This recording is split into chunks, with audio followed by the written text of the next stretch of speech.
Às vezes eu não queria ser fã de The Last of Us para poder aproveitar alguns momentos da série, mas é inevitável perceber que tem algumas coisas que me incomodam e talvez que incomodam até mesmo numa visão geral dos fãs de The Last of Us.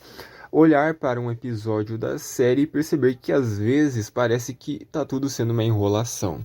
Bom, o terceiro episódio de The Last of Us e hoje teremos a nossa análise aqui no canal. Bom, sem muita enrolação, eu já vou começar logo aqui a descrever o que eu achei do episódio e o que acontece nele. Bom, para começar, o episódio ele começa com uma visão do Tommy, né? Na verdade, com uma cena do Tommy olhando pela última vez o corpo do seu irmão, uma cena muito emotiva. Ele olhando, ele lembrando, ele falando algumas coisas que, para quem é fã e lembra do jogo, é uma cena que talvez se tivesse no jogo seria mais uma cena para derramar algumas lágrimas. Ele fala que é pro Joel dar um beijo na Dina. Na Dina não, na verdade na Sarah. Que cara, é uma cena muito emocionante, cara. De verdade, é de embrulhar o estômago ali ver a pessoa que mais esteve próxima do Joel durante os seus anos de vida, o que ele teve que ver, o que o Joel passou nesse mundo pós-apocalíptico, teve que ver a própria filha morrer, teve que ver pessoas que ele se importava morrer, na verdade. Cara, é uma cena muito forte e é a única cena que vemos o Joel de alguma forma durante todo o episódio, né? Essa cena em que a gente vê o braço dele e o relógio do Joel, claro, no antebraço, marcando ali o horário que sempre esteve parado.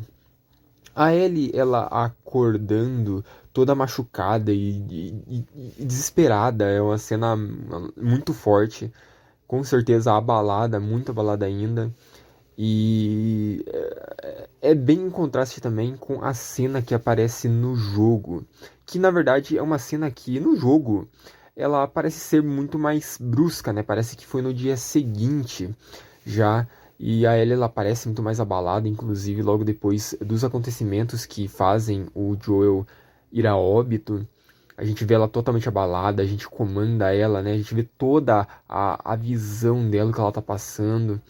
E logo mais a gente vai ver também a Ellie, tanto no jogo quanto na série, indo até a casa do Joe e vendo pela última vez os pertences dele mesmo. Bom, e alguns meses se passam aqui na história da série. No jogo eu não lembro se foi todo esse tempo, se foram meses, se foram, no caso, meses que os personagens ficaram parados até fazerem alguma coisa pelo Joel. A sensação que eu tive, que eu me lembro, era de que foi quase que no dia seguinte que isso aconteceu, eles não perderam muito tempo, foi apenas alguns dias depois, talvez, mas enfim. O Tommy, ele logo depois a gente vê uma cena, que o Tommy, ele aqui é um contraste também com o que acontece no jogo, claro, né? Eu não preciso mais falar disso, mas que aqui, diferente talvez do que acontece na outra obra original, o Tommy ele tá muito mais passivo, vamos dizer assim, a esses sentimentos. Ele quer reconstruir a cidade, ele tá ali com o Jesse, eles estão reconstruindo uma casa, e é isso, é uma visão do Tommy que contrasta bastante. Pelo menos eu achei que o Tommy ele aceitou demais, por si mesmo sendo irmão, ele aceitou demais a morte do Joel, aceitou passivamente demais, diferente da Ellie, que ela tá omitindo muitos dos seus sentimentos. Ainda não dá pra saber exatamente o que ela tá sentindo, mas ela tenta passar uma imagem ali que não parece que tá muito preocupada, que não tá muito abalada, mas quando ela vira as costas, né, a gente sabe muito bem o que ela tá sentindo. E temos aqui novamente mais cenas com a terapeuta. Eu me sinto incomodado, assim, com as cenas que ela aparece, pelo menos. E, na verdade, isso, na minha opinião, tem momentos, principalmente quando essa terapeuta ela entra em cena, não envolvendo exatamente ela, mas uma coisa que tem me incomodado, que eu acho que é mais chatice minha. Eu considero uma chatice minha, pelo menos. Que tem momentos, às vezes, eu acho que por conta de ser vida real e não no jogo, que causam uma estranheza pra mim. É um mundo pós-apocalíptico, tudo tá destruído, as pessoas estão desesperadas. Mas assim, tem cenas, principalmente depois que a Ellie ela sai do hospital, eu olho assim, às vezes parece que o mundo não teve um apocalipse. É tudo normal, é tudo limpinho, as roupas são limpinhas, as pessoas são muito gentis, muito educadas, mesmo que convivendo naquela sociedade pequena ali de Jackson. É tudo muito tranquilo, a série quer passar isso pra gente. Mas é meio estranho, às vezes não parece que eles estão convivendo em um mundo pós-apocalíptico. No jogo a gente não tem muito da visão dos outros personagens, aqui eles dão um aprofundamento muito maior para Jackson, dão importância para os outros personagens, para querer dizer o que os personagens estão sentindo sobre tudo o que aconteceu, sobre todo o ataque que aconteceu em Jackson, sobre a morte do Joe, inclusive eles dão alguns pitacos. A gente vê pontos de vista diferentes dos personagens. Claro que isso tem que ser incluído, né? É uma série, tem que se aproveitar muito mais do que se pode extrair da obra e dos conceitos de The Last of Us, mas, porém, eu acho que isso é uma barriga enorme. Eu acho que não precisava ter tudo isso.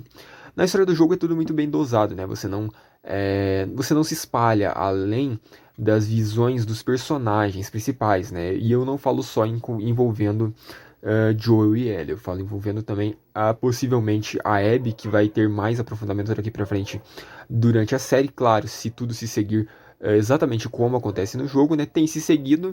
Porém, uma promessa que eu ouvi dizer sobre esse episódio de que ele iria mudar muitas coisas, iria ser diferente do que acontece no jogo. Bom, porém, eu não senti que foi tudo muito diferente do que acontece no jogo. Só senti que foi um pouco mais enrolado, com algumas cenas a mais, com, claro, a intromitância, vamos dizer assim, não sei nem se essa palavra existe, dessa terapeuta que ela entra. Eu não desgosto dela, eu acho ela interessante, claro. Mas ela tá aqui pra falar com o Tommy ali numa cena que inclusive ali me causa uma estranheza por tá. Não parece nem uma cena que tá acontecendo durante esse apocalipse, parece uma cena que muito bem aconteceria muito tempo antes. Parece que nem tá acontecendo um apocalipse ali, né? Não parece que as pessoas nem estão isoladas, convivendo numa sociedade super organizada, claro, sobrevivendo a tudo que o mundo tá jogando em cima dele. Bom, enfim, eu acho que já deu pra entender ali aquela cena ali que as crianças estão jogando beisebol e o Tommy ali, ele para ali pra conversar. Aquela cena ali pra mim parece, sei lá, parece muito desconexa, sabe? Eu não sei explicar. E logo depois a gente tem essa reunião, vamos dizer assim. Porém, antes de falar isso, antes que eu me esqueça, durante esses diálogos que a Ellie tem com esta terapeuta, que até o momento não me causa nenhuma repúdia, vamos dizer assim, como fã, acho que ela é uma personagem ali que vai ter sua importância e tal, pra explicar alguma coisa maior que vai vir pela frente. Vai causar talvez um peso muito maior durante algumas coisas que vão vir pela frente, mas enfim. Quando a Ellie ela para de conversar com a terapeuta e ela começa a tentar disfarçar o que ela tá sentindo, né? A terapeuta lhe pergunta o que que ela tá sentindo, pergunta algumas coisas que ela não sabe sobre a própria Ellie e o Joe, né? Coisas que ficaram não reveladas, né? Inclusive isso, claro, algo que se espelha no jogo, né? Coisas que não são faladas, coisas que ficam, né? Ficam para trás, né? Ficam com os personagens que não se falaram, né? Os personagens que mantiveram seus segredos, né? A Ellie ela sai ali daquela sala, né? Ela tá conversando com a terapeuta e pouco a pouco a gente vai vendo o sorriso da Ellie sumindo, né? Até que de repente a gente tem até um take que uma sombra passa na frente da Ellie e a Ellie fica totalmente escura, né? Fica totalmente no breu ali, que é onde a gente pode perceber que a essência da Abby também já tá em frangalhos. E aqui um momento que tanto no jogo quanto na série me emocionou porque como fã, né, novamente tendo que citar isso, né, eu tenho que repetir de novo. Cara, quando eu começo a comparar algumas coisas com o jogo, eu começo a lembrar do jogo, eu começo a ficar emocionado. Esses são os momentos que eu mais gosto, de verdade. Quando eu começo a lembrar do jogo e do que o jogo me fez sentir, os sentimentos quando eles voltam, quando eu consigo simular meio que momentaneamente algumas coisas e ainda assim sentir aquilo que eu achei que eu não sentiria mais. Que é esse momento, né, que eu acabei de falar, que a Ellie, ela vai até a casa do Joe e ela começa a olhar os pertences do Joe, começa a olhar a casa, a gente vê a casa do Joel, Aqui com um pouco mais de detalhe, claro que a casa lá é um pouco diferente do jogo, né? Ali no jogo parece um pouco mais espaçosa, aqui na série ela parece um pouquinho mais estreita, talvez. A gente vê as esculturas que o Joel fazia, a gente vê o violão, a gente vê tudo, né? Na verdade, a gente vê exatamente como a Ellie vê no jogo. Eu senti uma falta de peso aqui, um pouco mais emocional por volta da Ellie mesmo, né? Mas eu acho que isso é questão do personagem, de ambos os atores, né? Tanto a intérprete do CGI que foi usado, né? Do modelo, né? Que foi usado, da atriz modelo que foi usada no jogo, quanto comparada a que está na série, né? No caso, a atriz. A cena mais emocionante pra mim do jogo, que me causa arrepios até hoje, na verdade, dependendo do momento que eu tô vendo ela, é a cena que a Ellie ela olha, ela cheira e ela sente e lembra de como era o parceiro dela, né? O Joel. Ela pega a jaqueta, ela sente o cheiro, cara, tanto na série quanto no jogo aqui pra mim. É uma cena que é irretocável também. E nessa versão de The Last of Us, a série, ela tem uma importância da Dina e da Ellie perante o Joel que é bem maior, mais intrínseca do que a gente vê na obra do jogo. No jogo, a gente tem a relação entre a Ellie e o Joel e isso não se estende para outros personagens. A gente ouve o que os outros personagens têm a dizer sobre Joel, sobre Ellie, mas não tem uma relação que outros personagens tenham além de Tommy e Ellie tão intimamente ligadas a Joel. Aqui na série a gente vê que Joel, tanto sendo útil para Jackson, ele era útil para os amigos e relacionados da Ellie, incluindo, né, claro, a Dina ali que vai andar com a Ellie. A gente não sabe muito bem se elas vão acabar se tornando um casal, né, mas é inevitável que as duas não acabem se tornando um casal juntas. E como eu acabei de dizer, a Dina ela tem uma ligação muito maior. Eu acabei acho que falando isso no último vídeo, que a Ellie ela tem uma ligação maior com o Joel na série do que teve no jogo, né? Parece que não somente a Dina ela serviu nesse tempo todo que a Ellie ficou de mal com o Joel como uma nova companheira, né? Como uma companheira para tentar selar aquele lugarzinho ali onde o Joel estava sentindo falta da Ellie, quanto também eles fizeram coisas importantes. Inclusive aqui eu abro um parênteses, cara, quantas vezes a Dina fala Curtis e Viper, cara, isso aí tem que ser contabilizado porque tá demais, cara, tá demais, velho. Mas só voltando um pouco pra merecer mais a cena, cara, o relógio do Joel é igual, velho. O relógio, assim, a arma, a forma que ela pega a arma, eu vejo toda a cutscene do jogo acontecendo na minha cabeça enquanto eu via aquilo. A escultura de coruja, né, o símbolo da coruja voltado ao Joel, né, aquilo que ele deixou ali como marca do que ele fazia enquanto ainda era vivo. E Dina e Ellie, assim como no jogo, também vão buscar vingança. Porém, aqui a cena é bem diferente, né? A cena que elas estão na casa do Joe e elas dialogam sobre isso, sobre como elas vão tramar essa vingança e o que elas sabem. Aqui a Dina ela já sabe quem são os responsáveis pela morte de Joe, ela já tem essas informações no jogo. Isso a gente busca durante o decorrer da história, a gente vai descobrindo. A Maria não está na cena, é somente a Ellie e a Dina, e elas estão ali em cima de uma mesa, a Ellie omitindo muito dos seus sentimentos, enquanto a Dina ali é mais objetiva.